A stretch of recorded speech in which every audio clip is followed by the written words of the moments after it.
Can you remember back in 2005 when Chrysler brought out that really square and edgy looking Chrysler 300 with the crop roof and the menacing grille? It was featured in every music video for a long time. It really was a head turner. Then in 2011, they softened the edges, they made the grille a lot smaller. Well, they've made a conscious effort to go back to that dramatic look of the original in 2005 with this, the 2015 Chrysler 300. We're here in Austin, Texas to take it for a ride and find out more about the all-new 300. On the outside of the Chrysler 300, the most noticeable update is the return of a big, bold grille, which is 30% bigger than the aggressive grille found on the 2005 model. The way it's integrated is more polished, though, thanks to 3 distinctive grille inserts depending on which trim level you choose. Other refinements include LED taillights and daytime running lights, also LED rear tail lamps, and available LED fog lights. The rear bumper has also been raised slightly to make it look less heavy, and integrated exhaust tips help refine the look. Our entry-level model is the 300 Touring. It starts at $37,495. From there you can opt up to the 300S at $40,095. From there you go to the 300C at $41,095, and from there you can opt up to the top of the line 300C Platinum at $43,095. The Hemi 8-speed comes in on the S model. It's available as a standalone option for $2,500.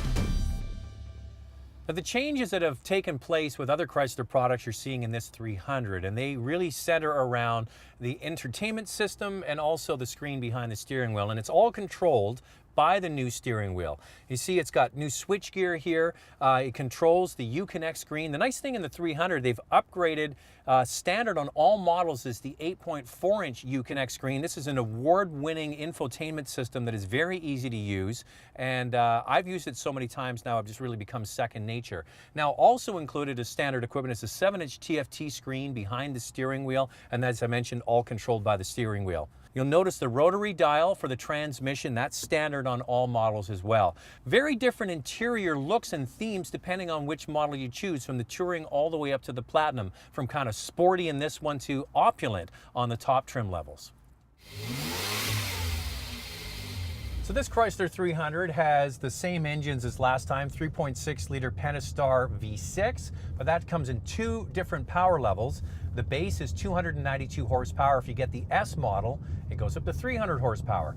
Then you get into the Hemi, the 5.7-liter, and that has 363 horsepower. Big jump there in power. Now, if you want all-wheel drive, which a lot of people do in Canada, only available with the V6 equipped cars. If you want the Hemi, it's rear-wheel drive, which is too bad. But the Chrysler reps here on this event are telling us that there weren't a lot of takers, so they didn't decide to bring it in. Now, there's some other changes here.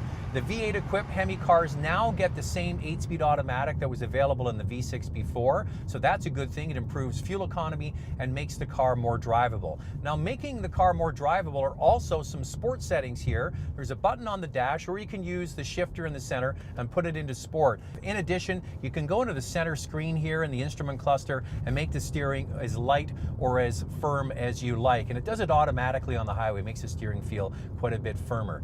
That all comes together to make this car sort of adaptive. It doesn't have adaptive suspension though, and that's one thing. But I do notice driving this S model with the bigger 20-inch wheels that it is firmer than I remember the old 300 being. So you can take that into consideration. If you're driving one, make sure you drive with or without the 20-inch wheels. Now, on the safety front, there's a whole host of safety features on this car if you choose to get them, and they include forward collision mitigation with autonomous stopping, meaning if you don't take any brake action, the car will stop for you, and that happens at all speeds. You can also use that with the adaptive cruise control for stop-and-go city driving, lane keep assist, blind spot warning systems, all the latest stuff you get in modern cars, all available now in the 300. Unlike the sportier Dodge Charger, there is no adjustable suspension, but the S model we're driving does run on 20-inch wheels and tires, making it feel more connected to the road. This will not be the choice of traditional luxury buyers. They'll probably like the more upscale 300C for Grand Touring. Now, the full-size car market in Canada really is small. It only accounts for 1% of overall sales, but people who have full-size cars, they know that there's nothing better than a big sedan like this for open road cruising down the highway. And Chrysler has more standard features than the competition and a whole host of optional features that make the 300 the value leader in the full-size class. The one we have here is the S model. They believe that's going to be their volume seller, right at $40,000. If you get the all-wheel drive version, it's $2,200 more. Great looking car, more punch, more like the 2005, and that's a good thing for 2015.